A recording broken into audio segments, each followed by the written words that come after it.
salaamaaleykum ñu ngi nuyu ñëpp di ziar ñëpp di leen bégee bu baax a baax voilà ñu fas yéene joxe suñu xalaat rek ci loi bi nga xamante ni député yi jàllale nañ ko muy votel Macky Sall benn projet de loi boo xamante ni daf koy permettre heure bu bëggee jël décision def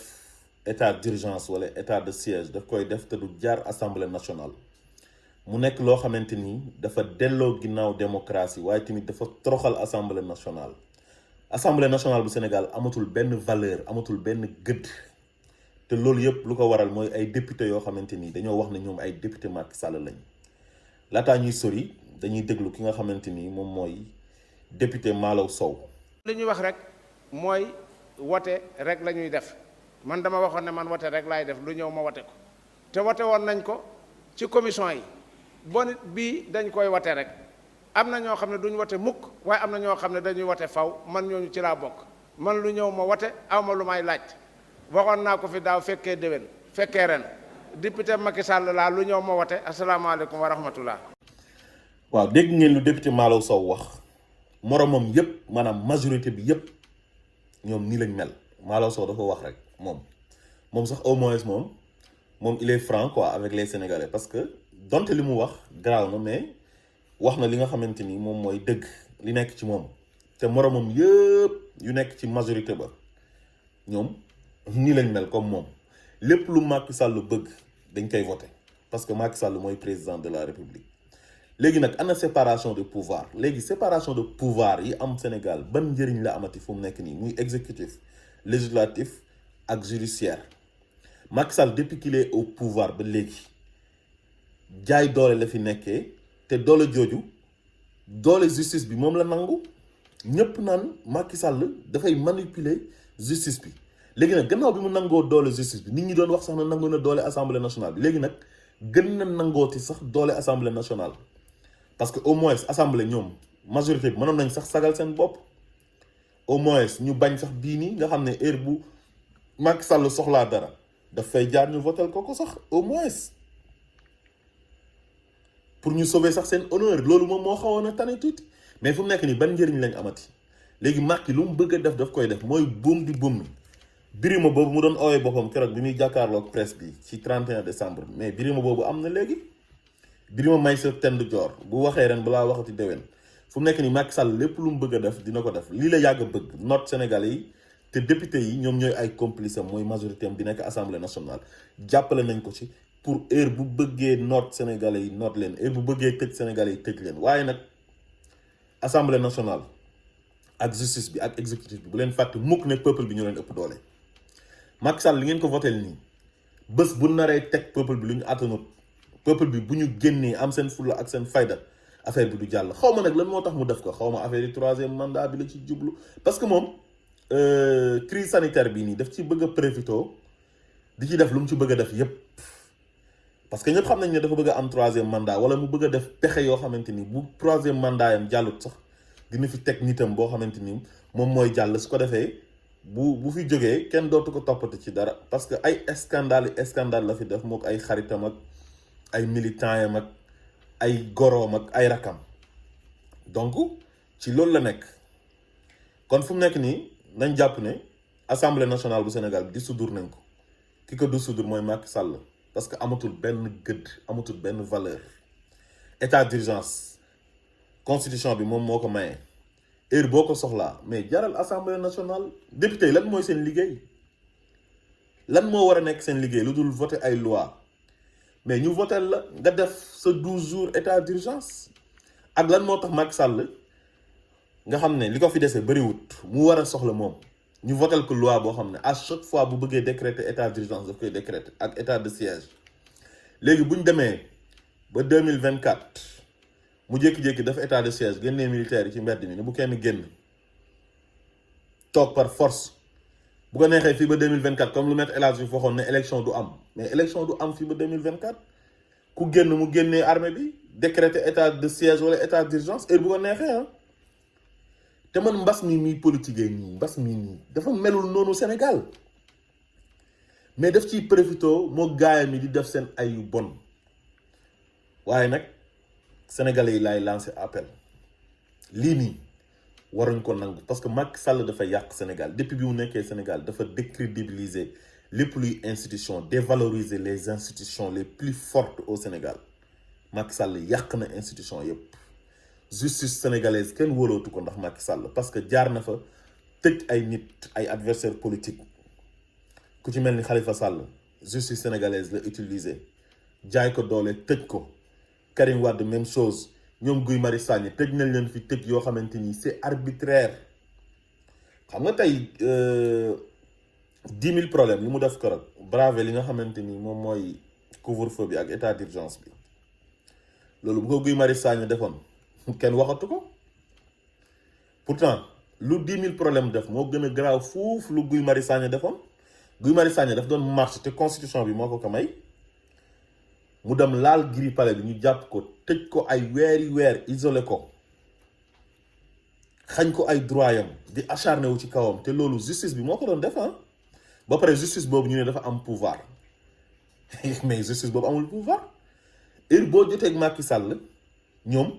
dañuy acharné wu sa kaw mel ni ñoom dañ fay nekkal Macky Sall maanaam ay Baye Fallu Macky Sall lañ di def ay règlement de compte ci turu Macky Sall. xam nga Guy Marius Sagna lu mu def garaawul parce que marche constitution bi moo ko may léegi 10 000 problèmes lu mu def nii moom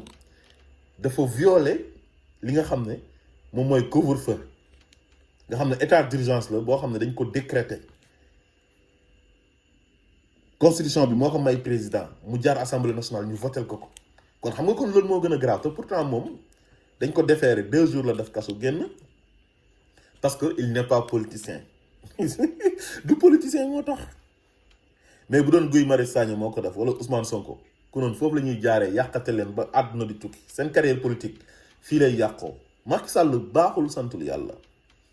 lii la mas a bëgg jaay doole maîtriser sénégalais yi napp leen léegi nag assemblée nationale may nañ ko gën nañ ko dooleel. Macky Sall yàq na Sénégal dévaloriser na ñëpp décrédibiliser na ñëpp. da ngay xool magistrat fu mu nekk nii Sénégal daanaka am na si ñu bëri ñoo xamante ni tey amatuñ benn gëdd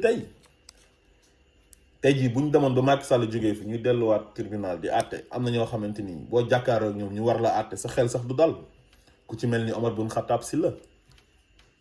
ku ci mel ni Antoine Diome ñooñ bu ñu delloo tey jii tribunal bu fi Macky Sall jógee kan mooy jàkkaaroo ak ñoom sa xel di dal ñu war la àtte boo xamante ni dina dal sa xel. ndax ay sale boulot yu leen di Macky Sall di def loo Omar Boun Khattab Sylla moom moo remplacé maître Moussa Diop mais bi mu ñëwee dafa commencé def conférence de presse di attaquer maître Moussa Diop di yàq deram parce que maître Moussa Diop dafa wax xalaatam ci 3e mandat bi wax boo xamante ni arrangé wul Macky Sall dàq ko léegi Omar Boun Khattab comme moom moo remplacé maître Moussa Diop. Pour faire plaisir à Macky Sall il faut mu ñëw xas maître Moussa Diop yàq dërëm dénigrer ko sale boulot boobu pour lan moo ko fi jar est-ce que Macky Sall jar na loolu est-ce que nguur jar na loolu mais lii dafay jeex garder sa dignité nekk sa magistrat di àtte di jaar ci yoon yem ci sa salaire du la teree am kër du la teree lekk du la teree naan mais loolu lan moo ko dàq. mais Macky Sall nguuram gi da ngeen war a xam ne day jeex te Sénégal daf fiy des yéen tamit da ngeen fiy des da ngeen ko war a rafetal waru leen nangu Macky Sall di leen mettre en mal ak la population waru leen nangu Macky Sall di leen décrédibiliser ni mu def Omar Boun Khattab boobu noonu la def Antoine Diome c'est un jeune magistrat mu def ko substitut procureur bu CREI Alioune Ndao ñu sànq Karim Wade atte ko atte boo xamante ni jaarul yoon atte bu salte kenn waxul nag ne waruñoo atte Karim Wade mais atte bi moo jaarul yoon te am na ay juridiction yu bëri yu ko wax ne atte bi jaarul yoon nañ ko atte jaarale ko ci yoon mais gis nga tëj nañ ko par force exilé ko par force te Antoine Diome ci ñu doon def sale boulot boobu noonu di ko defal Macky Sall ci la bokk. ñu jógee fa mu ñëw nekk agent judiciaire de l'État acca sànq Khalifa Sall toroxal ko tëj ko ci kaso bi 5 ans condamné ko parce que dañoo wax ne kuñ condamné 5 ans dootoo mën a nekkati candidat parce que bëgguñu woon Khalifa Sall nekk candidat sale boulot boobu noonu Antoine Diome moo ci jàppale Macky Sall mu pare Macky Sall récompensé ko jox ko ministère de l'intérieur mu ñëw rek commencé def ay toj-toj mais loolu c'est catastrophique dafa graaw Sénégal moo mérité wul lii quoi ndax politique pour lan est-ce que politique jar na lii est-ce que Macky Sall lu muy def mu ngi ciy rendre compte léegi bi mu ñëwee ministre de l'intérieur bi mu ñëwee nekk ministre de l'intérieur gis ngeen conférence de presse bu mu njëkk a def ah dañ ko laaj ci xale yi nga xamante ni ñoom ñoo jël gaal yi dee ñaata ñoo dee mu ne nekkuñ fi di compter ay nit ñu dee ci un ministre de la République un ministère de souveraineté muy ministère de l'intérieur pendant ce temps yaayi xale yi papaay xale yi ña ngay jooy ak seen famille parce que seen ay doom ñu ngi des ci géej gi Sénégal moo naqari amuñu liggéey ñu dugg ci gaal yi di dem Europe dee ci yoon bi ku dem bay dugg gaal xam na ne amatoo pexe waaye boo amoon pexe doo dugg sax avion bay dugg gaal da ngay toog sa réew di fa liggéey tekkee fa li nga soxla lu bari nga am ko fa mu insulter famille yi nga xamante ni ñoom la seen doom yi des ci gaal yépp ñu jógewaat fa mu ñëwaat dem Touba jël xaalis 50 millions bi marché ba lakkee ñëw joxe ko nii xaalis liquidité te nga nekk ministre de l'intérieur joxe wala bon exemple ci wàllu transparence ñu ne déete waay waa Pastef di def levée de fonds mu génnee communiqué 3 heures du matin samedi laa la wax de week-end un week-end même bu nekkoon jour ouvrable sax warul def communiqué à 3 heures du matin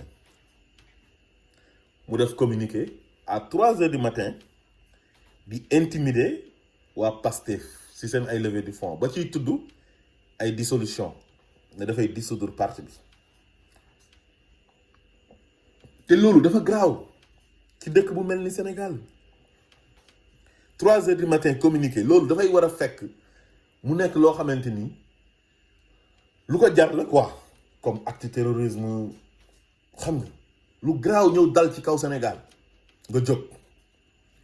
mais Pastef bi nga xamante ni ñoom ñooy def levée du fonds pour jël xaalis bu leer bu set jox ko Ousmane Sonko pour ay activités am mu nekk loo xam ne moom dafa waroon a bind communiqué félicité waa Pastef félicité waa diaspora bi nga xamante ni ñoom ñoo initié loolu mais def ko mais da leen di tiital parce que Ousmane Sonko seen adversaire la bëgguñu Ousmane Sonko nekk dara ci Sénégal léegi kon déjà ñoom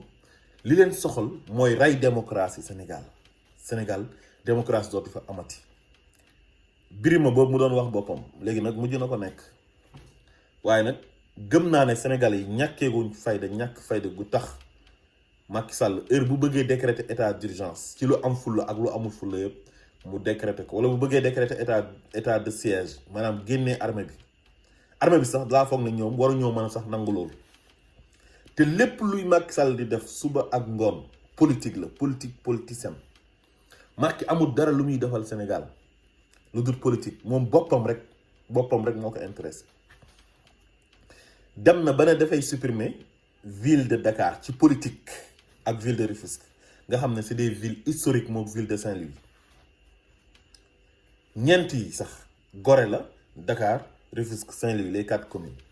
c'est des villes historiques patrimoine historique classé bu UNESCO léegi politique tax Macky Sall lu nekk def na ko mu jik ko léegi nag nee na dafay dem sax ba ne day supprimer ville yi pour Khalifa Sall rek bañ a nekkati maire Dakar xam nga loolu dafa graaw mais fii xam naa ne du fa réussir parce que xam nga booy def di def loo def mu jig la wala ngay laal di laal bu yàggee da ngay laalaake lu ñuy wax laalaake am na ñoo xamante ni ay transhumants yu mag a mag lañ te xam nañ leen ku ci mel ni Seydou Gueye ku nekk président yow lay àndal ca Abdou Diouf ba ca Ablaye Wade ba ca Macky Sall moom ku ñëw rek day transhumé mais Seydou Gueye boobu noonu il est de Rufisque Seydou Diouf kon autant pour moi il est de Rufisque mais il n'est pas d'accord ci suppression wu ville yi ak ñeneen ñoo xamante ni ñu ngi ànd ak moom ay Ablaye Makhtar Diop xam ngeen Ablaye Makhtar Diop moom tamit ku nekk président rek yow lay àndal ma nga woon ci Abdou Diouf ma nga woon ci Ablaye Wade moo nekk sax le dernier ministre des sports de Ablaye Wade bi Macky Sall ñëwee tamit gis nga ma nga ca Macky Sall lu Macky Sall def mu ne baax na mais bu ñu laalee ville de Dakar daf ne noo àndu ci parce que lébu la waa Dakar la waa Dakar duñ nangu loolu xam nga kon Macky Sall àdduna daf ko jaay mu dem ba bew ba lépp lu mu bëgg a def rek politiquement daf koy def te am na yu bëri yoo xam ne def na ko mu réussir parrainage tëj Khalifa Sall tëj Karim Wade éliminer ay candidats lépp la def mu jàll dàq Ousmane Sonko impôt et domaine dafa dàq Ousmane Sonko impôt et domaine far yàlla gën a yëkkati Ousmane Sonko nag xam nga des fois da ngay bëgg a suufeel nit fekk yow da nga koy defaral sax yow yàqaloo ko quoi da nga koy defaral da nga koy bëgg a suufeel fekk yaa ngi koy yëkkati mu dem ñu def ko député mu dem assemblée nationale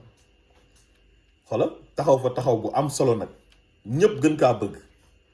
moment bi muy nekk impôt et domaine di kaas ñi ko bëgg instant bi lañ gën a bëri que moment boobu noonu instant bi la Ousmane Sonko gën a bëri ay soppe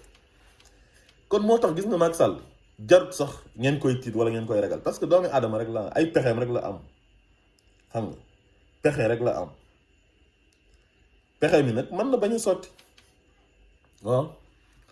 wallahu xayrul maakirin yàlla moom moo gën ay pexe voilà te gis nga genre Macky Sall yi dañoo dangereux ci réew ba nga xamante ni gis nga alxuraan dafa wax ne